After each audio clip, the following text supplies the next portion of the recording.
হিন্দু পুরাণ অনুসারে শ্রীমতী রাধারানী আসলে মাতা লক্ষ্মীরই অংশ।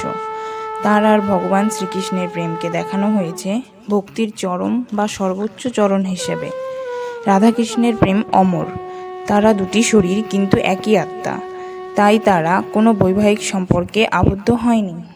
আজকের এই ভিডিওতে আপনারা জানতে চলেছেন শ্রীকৃষ্ণ কেন রাধাকে বিবাহ করেননি। রাধার বাবার নাম বৃষভানু ও মায়ের নাম ছিল কীর্তিদা। বৃন্দাবন থেকে 8 কিলোমিটার দূরে বর্ষানাতে শ্রীরাধার জন্ম হয়। কোনো কোনো সূত্র থেকে জানা যায় যে রাধার বিবাহিত জীবন ছিল না। কথিত আছে যে শ্রীরাধাকে বৃন্দাবনে ফেলে কংসকে নিধন করতে মথুরা চলে যান শ্রীকৃষ্ণ। পরে তিনি আর বৃন্দাবন ফেরেননি।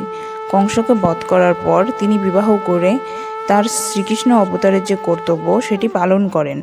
তারপর তিনি মহাভারতের যুদ্ধে পাণ্ডবদের সহায়তা করেন, কিন্তু তিনি আর বৃন্দাবনে ফিরে আসেননি।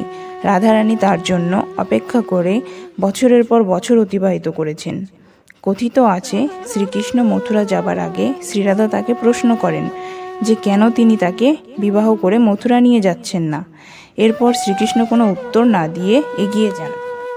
এতে রাধারানী খুবই কষ্ট পান, কিন্তু তারপর শ্রীকৃষ্ণ উত্তর দেন বিবাহের জন্য দুটি আলাদা আলাদা মানুষের প্রয়োজন হয়, কিন্তু তারা তো একই আত্মা, তারা কি করে বিবাহ বন্ধনে আবদ্ধ হতে পারেন।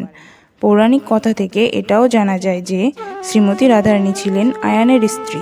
একজন বিবাহিত নারী তো আবার বিবাহ হতে পারে না।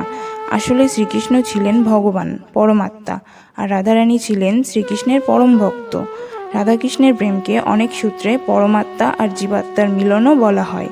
শ্রীকৃষ্ণ তার পরম ভক্ত, তার একই আত্মা শ্রীরাধাকে আশীর্বাদ করে বলেন যে রাধার নাম সর্বদা তার নামের আগে উচ্চারিত হবে।